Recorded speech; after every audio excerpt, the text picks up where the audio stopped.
Hey, how's everyone doing? I want to rewind a little bit back to the 2000s when I was really young. Um, my dad used to always tell me how much of a Led Zeppelin fan he was.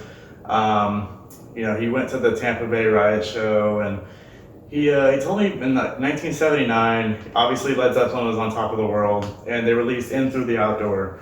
And he specifically remembers his buddy putting on the record and then listening to it from start to finish and how unbelievably disappointed they were.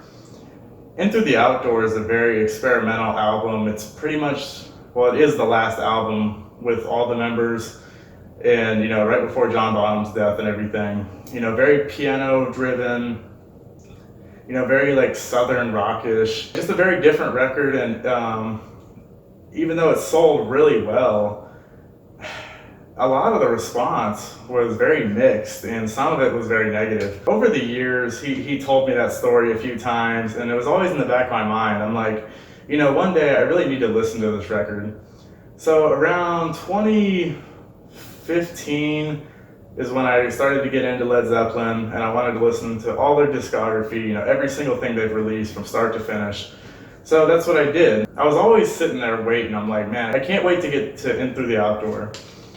Just to see if I have the same reaction as my dad. As I'm going through the discography, I get to In Through the Outdoor, and I press play, and I listened to it a few times, and my reaction was definitely not nearly as bad as my dad's. My reaction was, it's definitely different, and it's a little weird, but I don't hate it. I definitely do not hate it. And as I even listened to it more, I grew to actually like the album. After that, when I finished listening to the Led Zeppelin discography, I like to, watch documentaries on bands and stuff. So I watched some Led Zeppelin documentaries, and I was, watching stuff on YouTube. And one of the things I saw was a YouTube video someone uploaded about In Through the Outdoor. And this guy, he talked about In Through the Outdoor, and I had no idea, like, the dramatic packaging and artwork that went with the album. Records were huge back then. That's what everyone was buying. And Led Zeppelin decided that they're going to put all the In Through the Outdoor records in a brown paper bag, as you can see here. And in the stores and everything, you could never tell which one you were buying because each record had a different cover. There were 6 different covers. They were labeled A, B, C, D, and E, and F. This guy on YouTube that explained it, I just never knew about any of that, and it really interested me, and I showed my dad, and he had no idea about it either.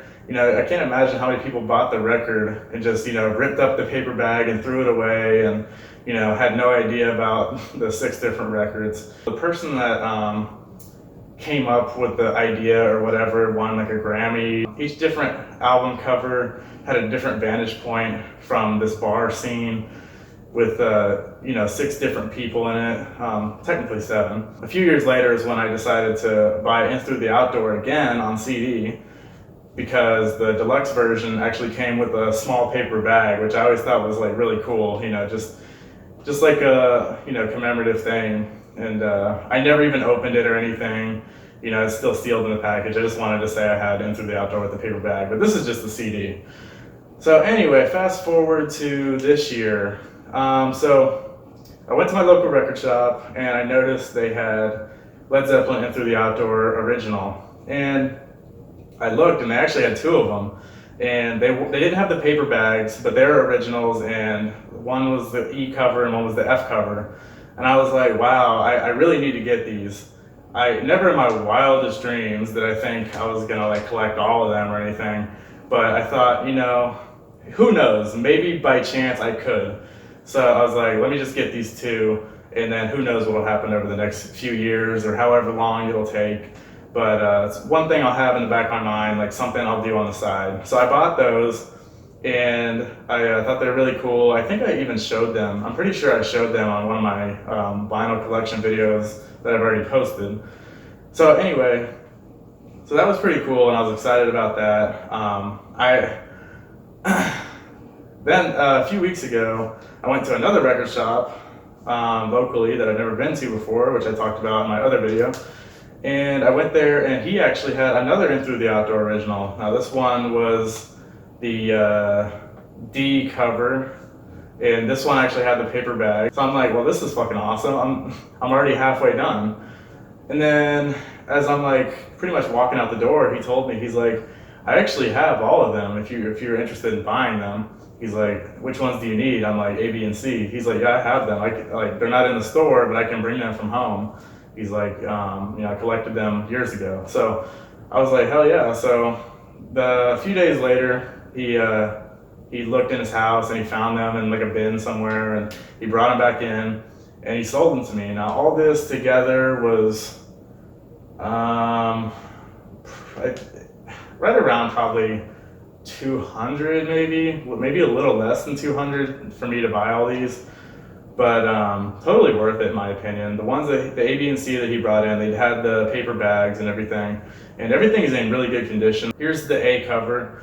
This is the perspective of the man smoking the cigarette in the corner with the white shirt, and here's the B cover. This is the woman leaning up against the wall, and here's the C cover. Now this is probably my favorite cover. This is the bartender's perspective, which is like, really close to the guy burning the Dear John letter. And then the D cover, the woman sitting at the bar at the very end. And then the E cover, this is the man playing the piano. And the F cover is the woman leaning on the jukebox with the hard nipples. Coolest thing in my vinyl collection so far. So I'm not going to do a full-blown review on the album, but I did want to give you some of my thoughts on some of the songs. In the Evening is one of my favorite Led Zeppelin songs of all time.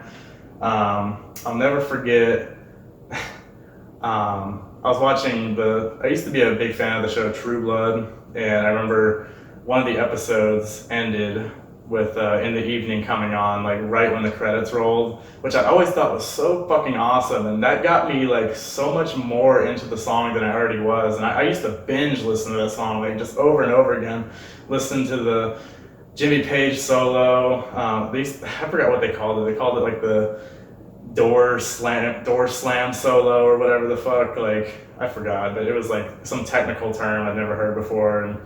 But awesome song. It's my favorite song in the album.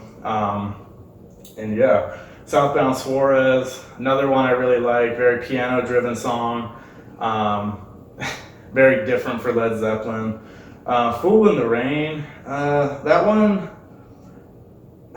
not a huge fan of it. Hot Dog is one my dad used to always make fun of, and it's like the song that he always brings up when it comes to this album. And I can understand why people would laugh at the song and not take it seriously, but after listening to it many times, I actually kind of grew to like the Jimmy Page riff in it, and I don't hate the song. Like it's in my library and everything. Carousel Alhambra, I think this song is a masterpiece, and I think it's super underrated. It's super long too. It'll take you on a journey. It's just all over the place, but in a good way. All of My Love's all right, a little repetitive, and then I'm Gonna Crawl is definitely not one that I like. Here's the inside of the album. Now the inside of the album is the same. It comes with the perspective of the Dear John guy, burning the letter and everything, and there's like broken glass and everything. It's in a black and white. It's a black and white picture, so you can see all this mess that he's like caused on the bar counter here. So the other cool thing about this album too is if you take like a wet rag or like a wet paper towel or something and like rub in this picture, if you rub it enough, and make sure there's water on it and moisture, the picture is supposed to color. And now that this album is so old, most of the time I've seen that people try it nowadays, it won't color just because of how old it is. But I've seen some people that actually did succeed in it, and it turns the picture like red, blue, and green, and like all these like off weird colors and yellow and stuff. I don't have any of the albums where anyone colored on. Here's the actual record. Here's the front, and then here's the back.